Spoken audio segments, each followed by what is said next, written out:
Alors Yann Renouf, je trouve ici, là, au Festival des cinémas asiatiques, approché de Vesoul. On vient de voir Daikini, et puis vous allez sortir au mois de mai Hotel Salvation. Qu'est-ce qu'on peut dire de Daikini, ce film que l'on verra en juin sur les écrans français? C'est une enquête policière, donc une forme assez facile pour le public d'accès, et un film du Bhoutan, donc fait par une réalisatrice, donc le pays de l'Himalaya, qui est connu pour mettre en avant le bonheur national brut à la place du produit intérieur brut. Alors, ce film est absolument magnifique en images. On sent vraiment cet attachement à l'environnement. On sent aussi... c'est son premier film long métrage. C'est son premier film long métrage de Dechen Roder, qui est la réalisatrice, dans un monde qui est marqué par le cinéma de Bollywood. Donc au Bhoutan, ils font principalement des films très commerciaux. Et elle fait des films plus dans notre lignée d'art et essai. Et c'est un film très réussi, puisque cette enquête policière nous familiarise non seulement avec la culture himalayenne du Bhoutan, mais également avec leur vie moderne et traditionnelle. Oui, on voit absolument les deux, parce qu'on voit cet inspecteur, on va pas déflorer le film, hein, mais on voit cet inspecteur de police qui est sur les traces d'une abbesse, d'une dakini, d'une abbaye bouddhiste qui aurait été assassinée, et qui est en pleine forêt avec son portable.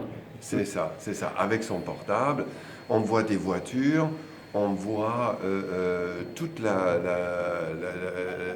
les aspects d'une vie moderne qu'on connaît, mais intégrés dans des traditions respectées.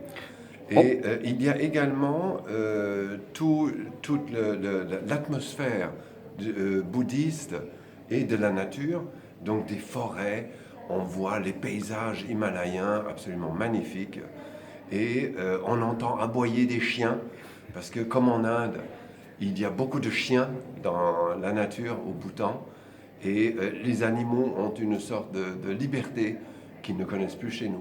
On est à la fois dans l'histoire, puisqu'il y a beaucoup de rappels justement à la tradition bouddhiste, à leurs abbesses, aux monastères, et puis en même temps on est dans l'actualité, puisque on voit en bout de générique que la commission anticorruption du Bhoutan a contribué, et on voit aussi effectivement un policier corrompu.